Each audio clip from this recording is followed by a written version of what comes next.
Let's take a trip down memory lane when it comes to Destination Smokehouse. Now, y'all see this building in back of me? Well, some of y'all may not know, but this was actually the original location of Destination Smokehouse. It's in a town located called Hemet, California. For those of you who aren't familiar with the area, it's basically like the hills have eyes. It's a retirement community. Now, when I would visit my mom, I would come out here, and pretty much out in Hemet, Destination was the only place to eat at. My favorite menu item was the brisket Philly. It was the only thing that I would order. And I would always get my order to go because, y'all, it's the hills have eyes out here. So one day I'm ordering my food to go, and in walks Mr. Tenderism himself. And mind y'all, this was before social media, this was before the hype, this was before the new owners bought the restaurant and moved it to Marietta.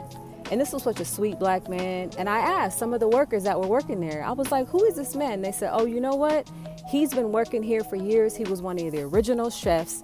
And this good barbecue that you're tasting, it was actually his recipe. So according to the locals, from what I was told, rumor has it, is that it's Unc's recipe. Now, some of you may be thinking, why is this relevant? Why is this important? Well, when the new owners bought it over, I was a little disappointed because I thought, oh, well, maybe they're just expanding and they're going to keep this location in Hemet. Well, unfortunately, they didn't. So all of the employees that worked there were without a job because driving from Hemet to Marietta out here in the IE is just a lot for people. So we got a new location and still Unc's recipe. Now, the question is because he may have been the original chef or the cook, but it was his original intellectual property.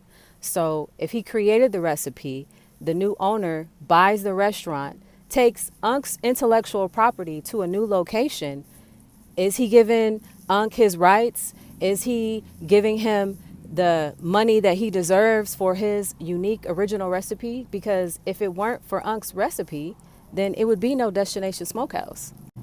And I understand, like, I'm not trying to be in Unc's wallet. No one is debating what their financial situation or what their agreements are. This is important to our community because so many times, especially in melanated communities where we create something, we have an original idea, and someone else capitalizes and colonizes off it. So for those of us that are invested in this whole narrative and this story, the concern is because this is a man's intellectual property. This is something that he probably had in his family generation recipe for years where he put his foot in it. Is he getting the credit? Is he getting the rights that he deserves for creating something such as this? Because without Unc's recipe, if it is his original recipe, rumor has it that it is, I'm just speculating off of what came out of people's mouths that served me at the restaurant, the original restaurant. If it is, give him his rights to the recipe that he created, because if it weren't for Unc, there would be no Destination Smokehouse. And this also goes along the lines of colonization, capitalism, and exploiting people for their time, money, energy, and resources, and not fairly compensating them. This is actually the same concept of thinking that there isn't enough for everybody when we live in a world of abundance.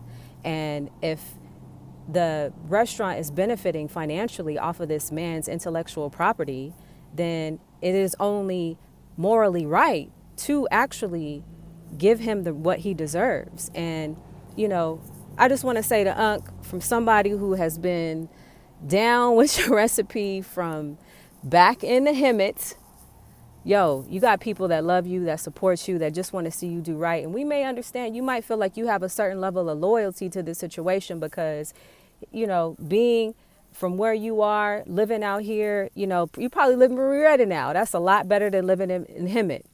But we want to let you know that loyalty has nothing to do with the king that you are.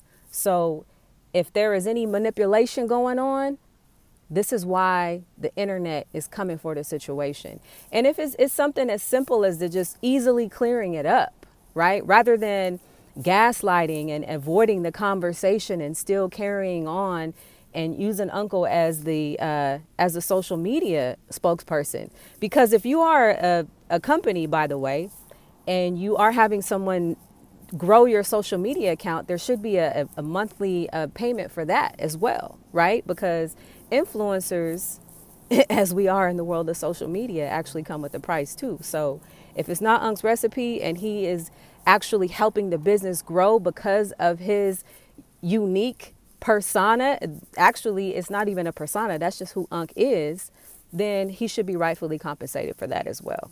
That's all I'm saying. And I'm sure many of y'all would agree too. Let me know what you think in the comments.